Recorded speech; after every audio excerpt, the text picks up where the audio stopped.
강의 시간이 돌아왔습니다. 네, 매주 토요일에는 마음 건강을 주제로 이야기를 해드리고 있고요.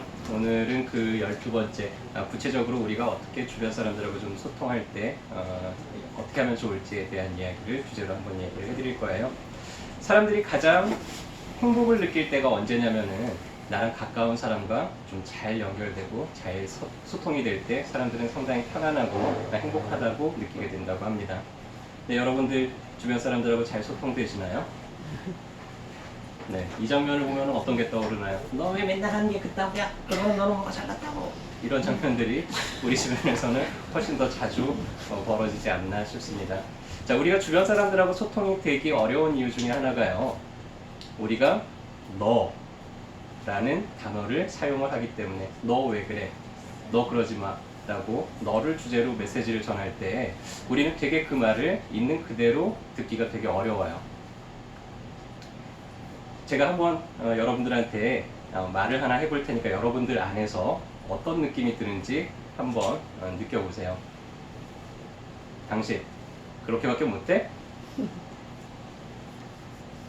자, 여러분들 안에서 어떤 느낌이 지금 더 느껴지고 계시나요? 기분 나빠요. 네, 좀 기분 나쁘죠. 뭐라고 이야기하고 싶으세요? 이 말을 듣자마자 당신 그렇게밖에 못해? 넌 그럼 너는 뭘 잘해? 뭐 이렇게 공격을 할 때도 있을 거고요. 아니, 넌 뭐 아닌데 나 그러지 않았어 라고 뭔가 좀 회피하고 싶거나 변명을 하고 싶거나 그런 말이 떠오르시기가 쉬울 겁니다.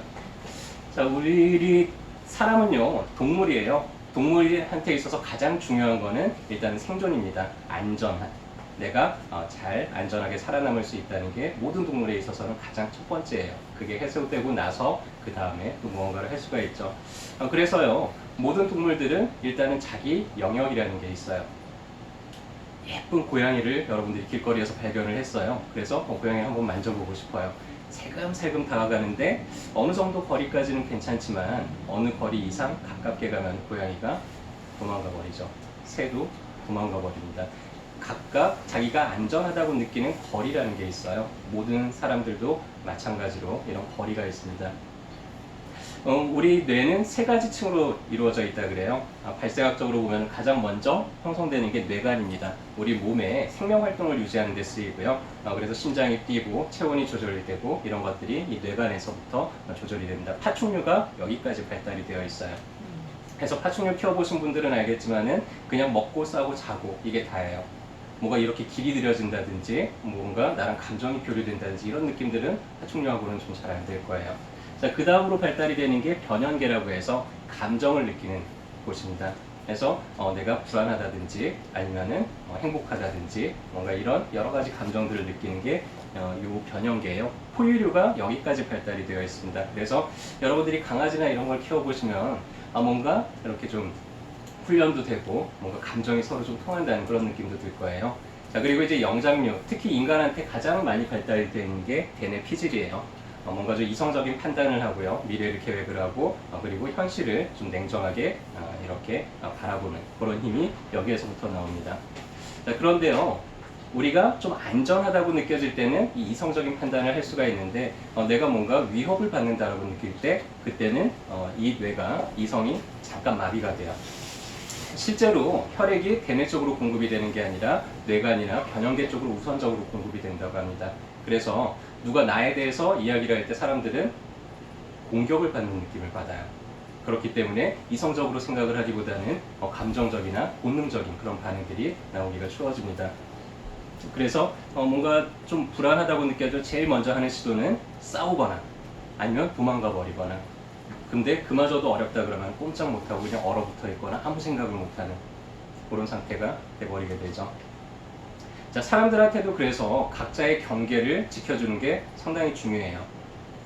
자, 경계 바깥에서 서로 대화를 한다 그러면 우리 안전하게 안전한 거리를 확보하고 대화를 할 수가 있을 텐데요. 누가 불쑥 이 경계를 부수고 들어온다 그러면 우리는 일단은 그 사람이 하는 말이 중요하지 않죠. 일단은 뭔가 겁이 나고 두려움을 느끼기 때문에 그래서 소통을 하기가 좀, 그래서 우리가 좀 더 안전하게 대화를 하는 거는요, 너 왜 그래가 아니라 나는 그러고 싶어, 나는 이런 걸 원하거든, 이런 식으로 나를 주제로 이야기를 하는 게 훨씬 더 안전합니다.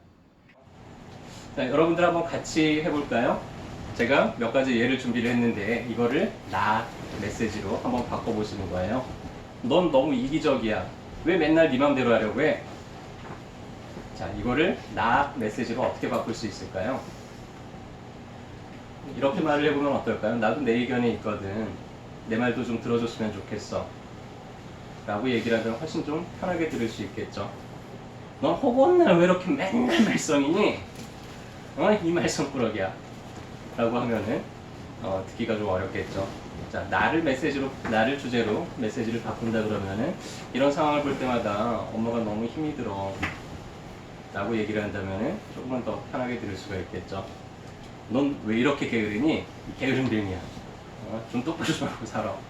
라는 말을 들으면 네, 더 불편하죠. 이걸 조금 더 편하게 바꾸면은 난 네가 이렇게 하는 걸 볼 때마다 너무 걱정스럽고 좀 불안한 느낌이 들어. 라고 한다면은 조금만 더 편안하게 들을 수가 있을 거예요. 여러분들이 또 듣기 힘든 말은 어떤 게 있나요? 넌 언제까지 핑계 만들래? 넌 언제까지 핑계만 대네? 오케이. 자, 방금 이 얘기는 우리가 나 메시지로 어떻게 바꿔볼 수 있을까요? 나는 너의 진짜 속마음이 뭔지를 좀 알고 싶어. 라고 한다면은 조금은 더 편하게 들을 수가 있겠죠. 자, 그래서 우리 서로 가까운 사람하고 대화를 할 때 너에 대해서 이야기를 하기보다는 나에 대해서 이렇게 얘기를 서로 하면은 조금은 더 서로 연결이 잘 되고요. 서로 좀 더 편안하고 행복한 거리를 유지할 수 있을 것 같습니다.